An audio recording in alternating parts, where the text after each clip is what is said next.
A tolerância à frustração hoje da molecada tá muito difícil, cara. Muitas pessoas não vão fazer a prova. Por quê? Por medo de Frustração. reprovar, Fechando o seu espectro de comportamento e você não se expõe a novos desafios e a novas situações, você impede o erro. E o erro é o que modula o nosso comportamento pro acerto. Essas pequenas exposições são importantíssimas para criar traquejo. Hoje, a gente entende dentro da neurociência e da psicologia comportamental que existe uma forma de você se vacinar contra o estresse.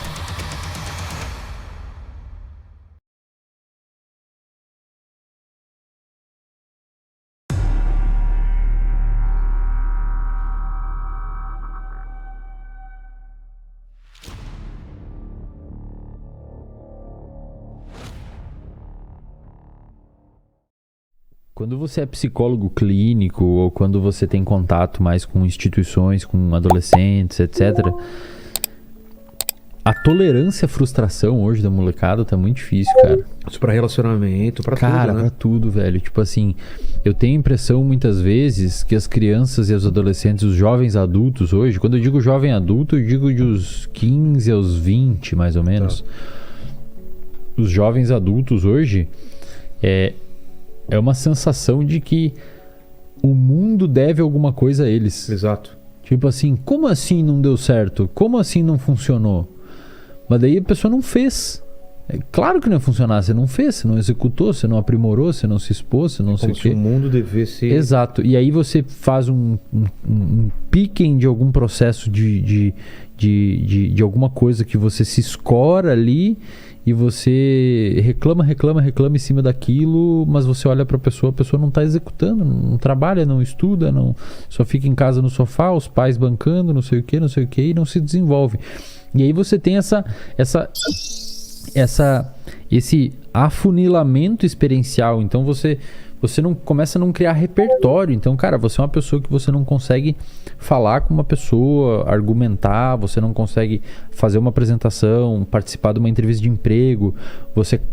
Uma coisa que eu pego muito comum, as pessoas que eu converso que vão fazer concurso. Muitas pessoas vêm falar comigo para concurso, eu quero estudar melhor, como é que eu faço para melhorar meu rendimento e tal. Muitas pessoas não vão fazer a prova. Por quê? Por medo de reprovar, Eu não vou fazer. E não fez, não tem frustração. Mas cara. Exato. Mas daí ela não percebe que ela nunca vai passar se não fizer, cara. E às vezes passar e fazer a prova e ir mal é uma ótima experiência, primeiro, para criar traquejo com a prova e para conseguir medir o quão ruim você tá em algumas matérias para você aprimorar o seu conhecimento. Então, conforme você vai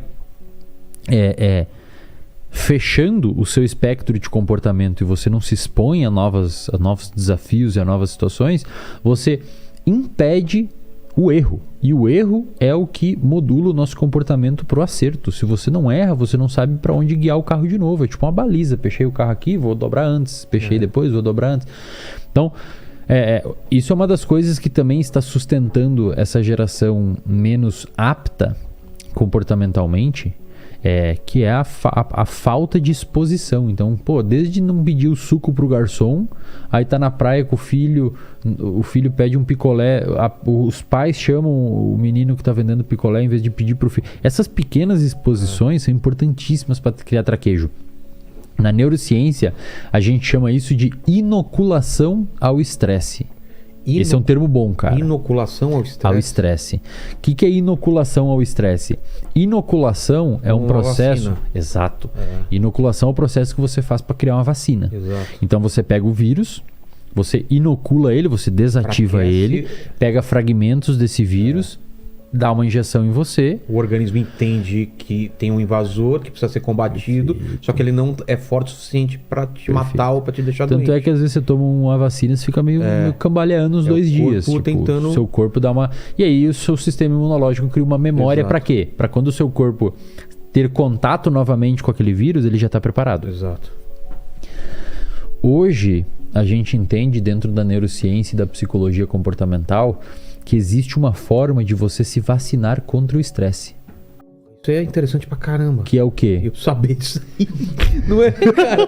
Nossa, cara, fala, Estamos pelo amor de Deus. precisando aqui, cara. A pergunta de $1 milhão. Você já fez isso, cara. Já? Você já fez, cara. Sem saber Você é do um cara nome, que eu já fez. Como que é? Inoculação ao estresse basicamente é o mesmo processo de você tomar uma vacina, só que em vez de ser o vírus é o estresse. Então, você se submete a pequenas doses de estresse e o seu organismo cria resistência contra estressores A famosa futuros. criar casca. Exato, cara.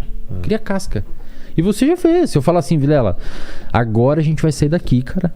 A gente vai ali pro centro e eu vou te colocar na frente de 100 pessoas e você vai ter que fazer alguma coisa. Entendi. Ou a gente vai ter que fazer esse programa na frente de 100 pessoas. Você faz. Já fiz porque eu fui fazendo isso Você gradativamente. faz. Vai ficar mal, vai ficar ansioso, não sei o Sim. que, mas vai fazer. Tem pessoas que você falar isso, vai acabou, travar, velho. exato. Sai correndo aqui, ó. Sai correndo. Então, essa ideia de inoculação ao estresse vem de vários estudos, principalmente com animais não humanos, que permite que a gente mensure níveis de hormônios, etc. Tem um muito legal, cara, que foi feito com primatas, com macacos. O que eles fizeram? A gente tem um eixo de resposta ao estresse chamado de eixo HPA. Repete aí, HPA. HPA. Isso. Chamado hipotálamo pituitária adrenal.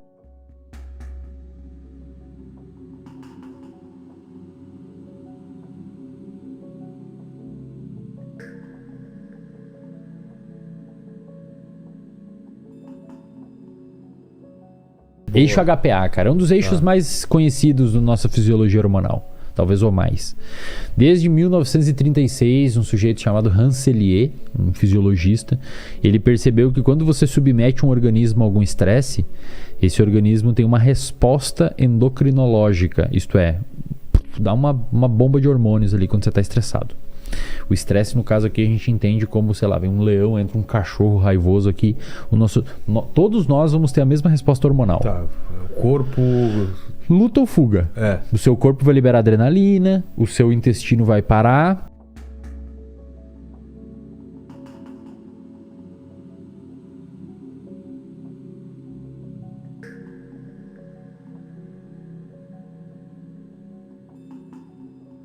Então, assim, esse eixo HPA, quando você está estressado, um dos produtos de ativação desse eixo é o cortisol. Cortisol, todo mundo já ouviu falar alguma vez ou outra, hormônio do estresse, blá blá blá. O que eles fizeram com macacos, cara? Eles pegaram 2 grupos de macacos. Um dos grupos, a macaca estava grávida, nasceu o macaquinho pequenininho e eles deixaram normal. Tá. Outro grupo, esse artigo foi publicado numa revista chamada PNAS, uma revista muito americana. Outro grupo, eles pegaram o macaquinho pequenininho e eles submeteram o macaquinho a um pequeno grau de estresse, não nocivo, mas um pequeno grau de estresse, desde criancinha até a adolescência. Qual que era o pequeno grau de estresse? Eles removiam o macaquinho da mesma sala que a mãe por um tempo. Tá. Seria mais ou menos como um moleque ir pra escola. Tá. Pô, muitas vezes a criança que vai pra escola no início ela não quer ir pra escola. Não quer. Chora no Até carro. hoje meu filho tem dia que não quer ir, aí Não acaba quer. querendo, mas não quer. Exato. Então o que eles fizeram? Vai ter que sair, vai sair, vai ficar um tempo sem a mãe. O que eles percebiam? Quando retirava longe da mãe, esse eixo de resposta ao estresse Tinha um pico. aumentava um pouquinho. Tá. E caía quando voltava com a mãe, ou Mas era depois pouco. mesmo caía. Era pouco. Tá. Era uma dose relativamente controlada. Na idade adulta, eles pegaram esses 2 grupos e eles submeteram a um estresse. Aí, privação de comida, tinha que lidar com o odor de algum tipo de predador, algum estresse mais maior, importante, né? exato. O que eles perceberam do ponto de vista fisiológico? Eles não conseguem medir porque o macaco não fala, né? Então não tem como perguntar. Mas do ponto de vista fisiológico, eles viram que aquele macaquinho que teve pequenos estressores na infância e na adolescência respondeu liberando menos hormônio do estresse. Quase como se para ele aquela situação não fosse tão estressante. Fosse controlável. Por quê? Porque, cara, o organismo já passou por algumas coisas que não foram legais. É por isso que você olha muito, sei lá, você que tá em casa, seu pai, sua mãe. Cara, às vezes a casa tá caindo, sei lá, e os caras tão, Calma. tipo assim, levando, sabe? Os mais velhos são os mais... Fala, não, calma, já vai dar boa. E o cara tá, meu Deus, não sei o quê. Cara, já Mas passou, já criou repertório pra lidar com aquela situação. Hoje, muitas pessoas falam que é um comportamento estoico, né? Um comportamento estoico. Você mesmo frente a uma tempestade, mesmo frente ao mundo caindo, você segue e continua fazendo as coisas que você precisa fazer, porque de alguma forma você já entendeu que aquilo dali é passageiro, ou enfim. E o macaco que não tinha sido exposto a esses pequenos Bomba de cortisol. E olha que louco, cara. E qual é a desvantagem disso? Olha que louco, aí que tá, cara. Agora vai fechar um círculo de entendimento na sua cabeça e na cabeça das pessoas que talvez dê até uma certa euforia em entender isso. Tá. Um dos principais fatores de risco para o desenvolvimento de depressão é cortisol alto por muito tempo. Olha só. Cara. Então, cara, se você... A tendência é a gente ter mais gente com depressão hoje em dia. Porque tá sendo super protegido. Não lida com estresse. Daí qualquer coisinha. Faz todo sentido. Pensa assim. Eu sempre falo isso. O estresse, ele respeita uma curva que é uma curva de sino. É uma curva em U invertido. Então, basicamente, o que os neurofisiologistas e os neurocientistas mostram que estudam isso hoje é que, assim, você não pode ter pouco estresse é ruim pro sistema. Imagina você fazer um stand-up e você não ficar nem um pouquinho ansioso. Isso é uma merda, velho. Você não vai se preparar, não vai... Enfim. Agora, um pouco de estresse é funcional. Agora, se você estressar demais, a performance cai. Também é tão ruim quanto pouco não estresse. Exato. Então, eu digo isso sempre pra galera que tá assistindo, né? Se teve corte sobre essa parte, bota esse finalzinho, esse adendo aqui pra pessoa não entender se é isso. Não é estressar a pessoa. Agora, é você encontrar um lugar onde você entende que, cara, mesmo... Eu saio da minha zona de conforto, mas não entro num pânico. Mas relativamente seguro. O que é uma zona de conforto relativamente segura? Cara, se você tem um trabalho da escola, da universidade para apresentar para 10 alunos, a sua vida não tá em risco. Não tá em risco, cara. No máximo vai acontecer alguém rir, o coleguinha que não vai muito com a sua cara dar uma risadinha de canto de boca, você ficar extremamente ansioso, extremamente mal. Mas, cara... Vai fazer uma roleta russa. Não, velho. Você não vai botar a faca e fazer assim, tá ligado? Não, é uma situação, exato, sabe? Então você tem que identificar aquele momento relativamente desagradável e, cara, em direção a ele. Que não tem risco à saúde ou à vida. Em direção a ele, entendeu? Mesmo que seja um desconforto e tal. É importante, isso cria traquejo. Eu fiz isso conscientemente várias vezes na minha vida. Você fez demais, cara. Como desafio pra mim mesmo. Exato. Eu tenho que fazer isso, eu morro de vergonha, morro de medo. Exato, tanto cara. de falar com a menina que eu tô afim, até apresentar o trabalho, cara. Eu não conseguia. E aí você percebe que hoje o mundo tecnológico e, enfim, ele tá possibilitando tudo pro outro lado. Então, claro, você não precisa mais chegar na menina, tem o Tinder. Exato. Você não precisa ligar na casa dela como você precisava antes. Exato, e o pai pode atender, brother, e você vai ter que falar com o pai. Exato. Por favor, chama a Samantha. Não, pra começar, quem que liga hoje, cara? Ninguém liga mais hoje, cara. Quem que liga pra pessoa hoje? Samantha, beijo. O primeiro beijinho que eu dei na vida foi com ela no Play Center, no Montanha Encantada. Você tava nervoso? Não, era a excursão da escola do final do ano. Eu fiquei planejando o ano inteiro. Cara, quando chegar a excursão e todos os amigos, você consegue, vai, cara. Cara. E aí você vai, agora é a hora da Montanha Encantada. E aí, cara, se tivesse uma medição, tava tudo explodindo. E eu devo ter... Nossa, deve ter sido ridículo. Cara, eu acho que talvez o principal momento, assim, que também deve ter te dado um pico de estresse que você foi em direção foi stand-up, né, velho? O que a gente chama de open mic, a primeira vez que você sobe. A primeira vez que você sobe. Tenho gravado. Você lembra, velho? A primeira vez eu tenho gravado. Eu não... Mas você lembra da experiência emocional? Claro, cara. Sem dormir. É pro mal e pro bem, né? Ele começa ruim e termina bem, mas poderia terminar mal também. E eu tava com tanto medo de tremer a mão que eu não tirei o microfone do pedestal. Olha só, cara. Eu fiquei com a mão aqui, o pedestal aqui, falando aqui, porque se eu pegasse o microfone eu ia tremer a mão. E eu não queria que as pessoas sentissem. Mas é óbvio que elas sentiram que eu tava nervoso. Não tem como saber, porque eu vendo lá dá pra perceber claramente que eu tava nervoso. Mas, cara, não tem como se preparar, cara. É uma... Você tem que segurar. E antes de você, cara, a hora que você tava atrás das cortinas ali... Cara, toda hora você fala, queria eu vou vazar. Eu queria estar na minha casa, debaixo do cobertor quentinho. Eu vou embora daqui. Por que eu me propus a fazer isso? Eu quero fugir daqui. É a mesma coisa quando você tá subindo numa montanha-russa. Cara, por que eu tô aqui, velho? Pra quê? Desce, não dá mais. Cara, é uma sensação. Exato, cara. Então, essa é a sensação que você tem que identificar essa sensação e, cara, ir em direção a ela. Porque aí você cria repertório, cara. Daí você consegue, você vai uma vez, vai duas, e uma outra vai ser ruim, e outra vai ser legal. Você vai. E aí você percebe que você consegue... Às vezes o stand-up não tá legal, mas você consegue... Você fica feliz de ter enfrentado o problema, o medo, e aí a tua autoestima sobe. Então, olha só. O quebra-cabeça. Você tem a necessidade... Olha isso aqui, quebra-cabeça aqui, ó. Olha a quebra-cabeça do rolê. Você tem a necessidade de se expor em doses pequenas a pequenos estressores para conseguir, na sua idade adulta, não ficar com pico de cortisol todo momento por qualquer coisa. Ao mesmo tempo, hoje a molecada está cada vez se expondo menos. Então não estão criando repertório comportamental, que por consequência na idade adulta vão ter pico maior de cortisol por qualquer coisa. E um dos principais fatores de risco para depressão é o cortisol alto. Cortisol alto é extremamente tóxico para os nossos neurônios, para as células do cérebro, especialmente para os neurônios produtores de um neurotransmissor, a gente falou bastante no outro podcast, chamado de dopamina. Exato. Que tem a ver com motivação, buscar prazer, etc. Recompensa. Então o que acontece? Você está criando um cérebro inapto comportamentalmente, que está indo em direção a viver num mundo onde você inevitavelmente vai ter que lidar com estressores. É quase um tiro no pé, cara. É quase um tiro no pé. Então o que eu peço para as pessoas sempre?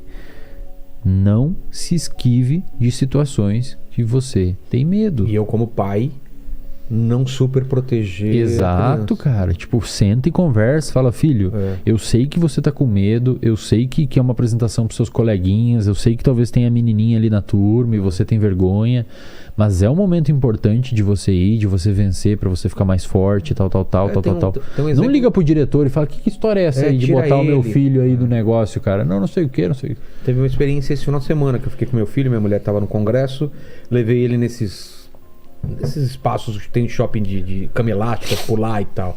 E tinha um dos lugares que era muito alto e tinha aquela piscina cheia de almofadas e tal, e tinha 3 alturas, né? E ele pulou da mais baixa, da intermediária, e ele travou naquela última lá. Aí eu falei pra ele, vai filho, não, nossa filho, não consigo, não sei o que. Aí eu falei, senta e cai. Aí ele sentado é menos medo do que ele tá de pé. Ele adorou. Ele falou, dá um frio na barriga. Eu falei, isso, agora vai de pé. Aí, cara, ele foi direto e foi cada vez mais longe. Aí imagina se ele foge, cara. O problema da esquiva, a gente chama de esquiva. Olha que é bom de dar nome bonito, né? É fugir do negócio, mas a gente dá uns nomes bonitos pra parecer que a gente é inteligente. Então eu vou te dizer um nome bonito. Tá. Esquiva experiencial. Tá. Você fica fugindo de uma experiência. Qual que é o problema de fugir de uma experiência, cara? Ela é boa. É bom fugir das experiências desagradáveis. É bom? Não. Pro seu espectro de comportamento e aptidão é ruim. Tá. Mas no momento é ótimo. Ah, sim. Imagina que gostoso seria no seu primeiro dia de podcast você voltar pra casa. Não precisei, velho. Ainda bem, né? 2 dias depois você ia estar mal pra caralho. Exato. Pô, por que eu fugi? Eu sou um merda, não sei o quê. Mas na hora é gostoso. Você tá ali com um puta problema na sua frente, tipo, seu filho lá no alto. Imagina que bom seria se ele descesse e falar, não precisei enfrentar. E aí, conforme vai sendo bom você fugir das coisas, você começa a fugir. Paquito, então obrigado, Lene, no episódio do Richard Rasmussen aqui. Tamo junto. Ele trouxe uns bichos aí. Trouxe uma cobra. Trouxe 2 cobras. Mano. Trouxe o calango. Mano. Eu fiquei paralisado, velho. Aí foi você, né, que colocou? Fui eu. Colocou 2 cobras aqui? 2 cobras. No meu pescoço, velho. Eu falei, tira aqui, tira, por favor. Por favor, tira, cara. E eu suando frio. Mano, cara, eu devia estar muito bom. Tava pálido. Mas depois que terminou, eu gostei de ter passado por essa experiência, entendeu? Exato. Então, talvez, se eu tiver numa situação de perigo, eu não vou travar tanto quanto, porque cobra pra mim sempre foi um problema. E olha só. Então veja, a gente está construindo um quebra-cabeça aqui. A gente tem a ideia de que você se submeter a pequenos estressores. A gente está montando o quebra-cabeça. A gente tem a ideia de pequenos estressores. Você se submete a pequenos estressores para evitar pico de cortisol na idade adulta quando você se submeter a novos estressores. Então, basicamente, qual que é a ideia? Vamos imaginar que você você é um cara que sempre desde a internet, né, cara? Você começou se expondo lá no início e tal e tal. Digamos que aconteça uma situação agora, acho que até aconteceu, cara. Veio a pandemia. Você fazia stand-up, os clubes fecharam. Tudo, Cara, em vez de você deprimir o seu humor, pode ser que você tenha ficado mal e tal. Eu desci essa... Sim, dá uma queda. Eu percorri essa descida. Mas aí o que você fez? Um podcast. Mas eu fiquei um tempinho lá embaixo. Não, beleza. Mas você fez você tirou disso um podcast que é um dos maiores do Brasil hoje. Então pensa assim... talvez você só tenha tido aptidão comportamental para sair daquele poço e voltar porque no passado você fez isso. Ah, sim.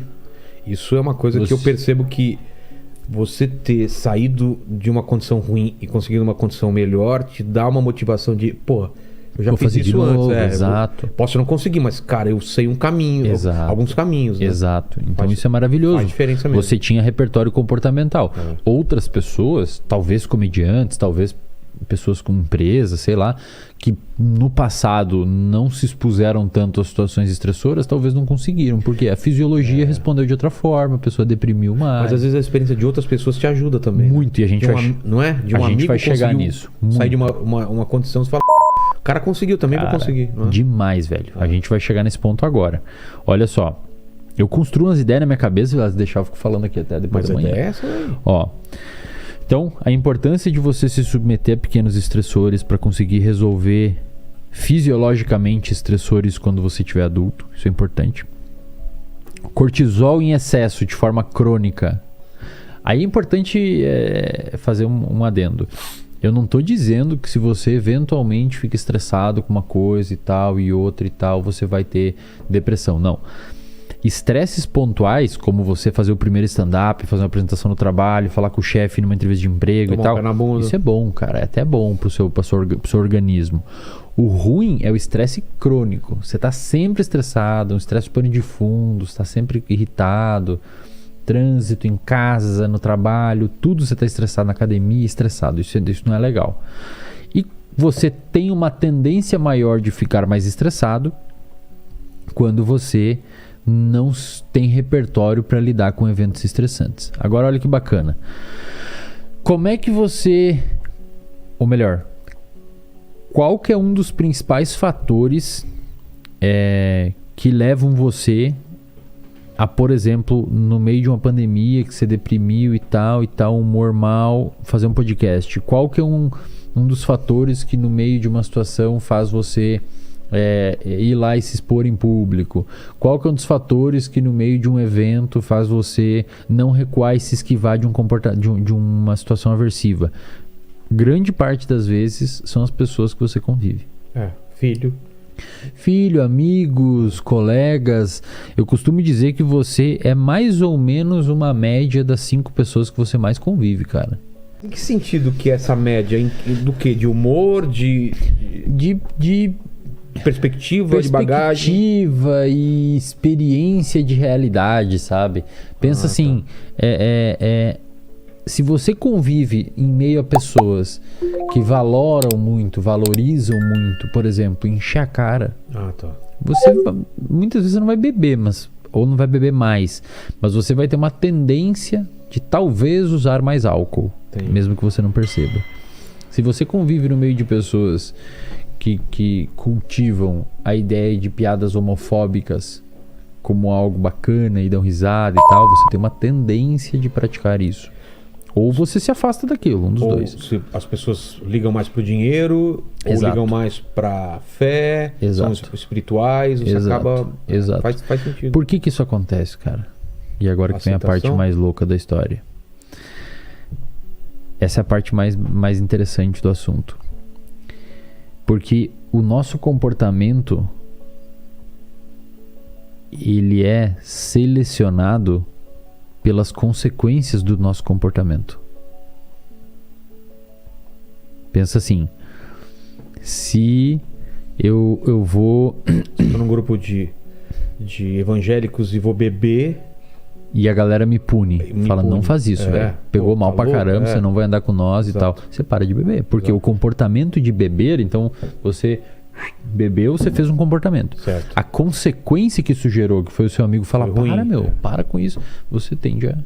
Entendi. Assim, pela mesma razão que o seu filho foi no nível mais alto, ele curtiu, ele vai de novo. Porque foi legal. Exato. Então, só que aí que tá. Uma das coisas que diz o que é legal e o que não é o que uma filosofia da ciência que a gente chama de behaviorismo, não precisam saber o que é isso, mas chama behaviorismo, uma das coisas que atribui o legal e o ruim aos nossos comportamentos é o que a gente chama de comunidade verbal. O que é isso? As pessoas que você convive. Então, por exemplo, se você está dentro de um contexto religioso, a comunidade verbal, as pessoas dentro do contexto religioso, elas vão dizer para você que tal coisa é legal e tal coisa não é. Outro grupo pode dizer o oposto. Não, isso aqui é legal e isso não é. Então, digamos que você está dentro de um contexto religioso onde beber álcool não é bacana. Então, beleza, a comunidade que você convive, as pessoas que você convive estão falando, cara, não bebe álcool porque não é legal. Então, você começa a ver o álcool de uma forma diferente. Mas aí você tem os amigos da balada... Que é o contrário. Fala, cara, é maneiro. E aí você fica na... Aí você, por meio de valores e tal, você vê o que faz mais sentido pra você. Então, quando você convive com um grupo de pessoas que atribuem a ideia de que um comportamento é legal, um comportamento como estudar, treinar, fazer dieta, não sei o que, se expor, etc, ganhar dinheiro, seja lá o que for. Você vive num conjunto de pessoas que fala, cara, isso daí é legal, velho, treinar, fazer dieta e tal, isso é maneiro. A tendência é que você, com o tempo, comece a achar maneiro aquilo. Se você vive dentro de uma casa onde as pessoas ficam te zoando porque você está comendo frango com batata doce, ficam te chamando de viado porque você está fazendo treino na academia, e ficam te chamando de não sei o que porque você diminuiu o álcool, a tendência é que você não vá fazer tanto aquilo porque a sua sociedade, a sua comunidade verbal está punindo esse comportamento em você. Entendi. É por isso que eu falo para as pessoas, tome muito cuidado no ambiente que você está. Porque é esse ambiente que vai punir ou recompensar determinados comportamentos e você vai meio que se direcionando para aquele lado. É mais fácil eles te moldarem do que você ter força para moldar todo mundo. Exato, cara. E olha que louco agora, fechando mais um círculo de raciocínio. Por isso que talvez muitos pais, quando a gente falou lá no início das crianças, devam ter falado assim, pô, mas eu tento, Wesley, fazer isso, mas meu filho não quer porque os amiguinhos estão dentro da internet. Então, como é que você muitas vezes vai tirar esse contexto se para a sociabilidade da criança é importante estar toda hora no TikTok, saber quem é o americano no TikTok que está fazendo a dancinha, não sei o quê. Para ela se sentir inclusa dentro do grupo fora da internet, ela precisa saber o que está acontecendo ali dentro da internet. E como é que faz? Esse pesquisador que escreveu esse livro, A Fábrica de Cretinos Digitais, ele dá algumas sugestões. Ele fala assim, cara, é muito difícil você tirar telas de crianças, rede social, etc. Mas seria interessante, aí envolve um esforço dos pais também, criar limites. Então, claro, cara, na hora que você tá almoçando... Você tem limite pra tudo, brother. Né? Porque não vai ter também. Na hora que você tá almoçando, não. De noite, próximo horário de dormir, não. Porque muitas vezes acontece o oposto, né? A criança tá enchendo o saco, você dá a tela pra ela ali, tira o seu da jogada. Então, é um ponto de visão, que vale a pena as pessoas começar a jogar a sua atenção. Que o contexto onde você vive, o ambiente onde você vive, tendem a atribuir valor ou não valor a determinados comportamentos que você tem, e no seu cérebro isso gera recompensa. Então, se você faz alguma coisa que o seu grupo acha legal, pim, no seu cérebro uma recompensa. E aí você tende a continuar executando aquele comportamento até eventualmente se transformar num hábito. E é importante você não se esquivar e se submeter a pequenos estressores, senão a coisa pode ficar feia.